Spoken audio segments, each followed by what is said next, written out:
Hi everyone, this is Emmy. Welcome to HECTANOOGA 1. If you find the videos too fast, you can click on the gear icon below the video to slow them down. Please subscribe and please click on the notification bell to receive an email when I post a new video. To make this pendant, I worked with a number 10 cotton thread. And I'm going to work in white because you won't be able to see my stitches if I use black. And so I'm going to use 2 strands of this white cotton thread and a 3mm crochet hook. Start with a slip knot. Chain 8. 1, 2, 3, 4, 5, 6, 7, 8. Slip stitch to join and form a ring, and that will be the center. Chain 2, 1, 2, and that will take the place of the first double crochet. Make 2 more double crochet in the ring. 1, 2, chain 1. So I'm going to make 5 3 double crochet clusters. So 3 double crochet, 1, 2,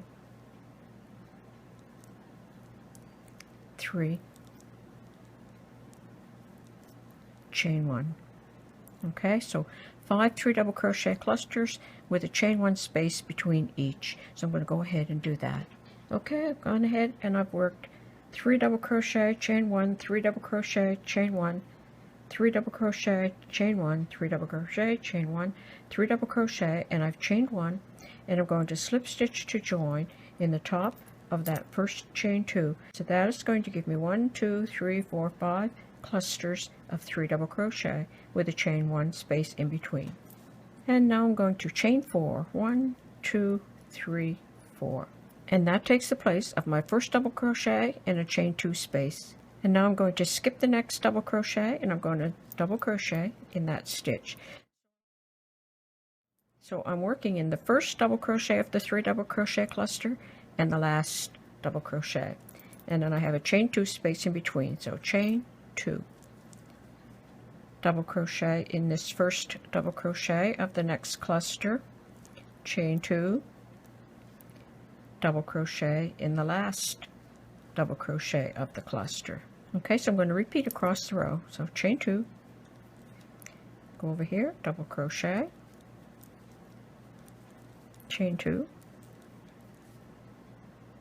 double crochet.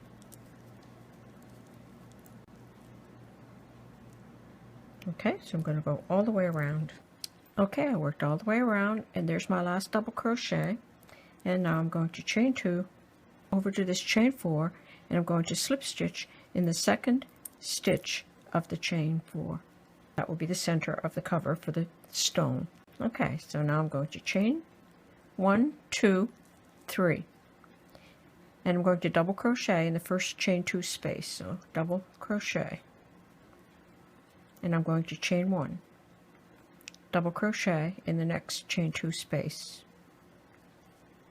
chain 1, double crochet in the next chain 2 space. Okay, so I'm going to continue that all the way around. Okay, I worked all the way around, and at the end of the row, find that chain 3 and slip stitch to join in the second stitch of the chain 3 and fasten off. Here's what that looks like. So you will actually have formed a little pouch, and this will be the center front of the stone. So I'm going to take this stone and I'm going to slide it inside like that, and I'm going to sew back and forth across the back.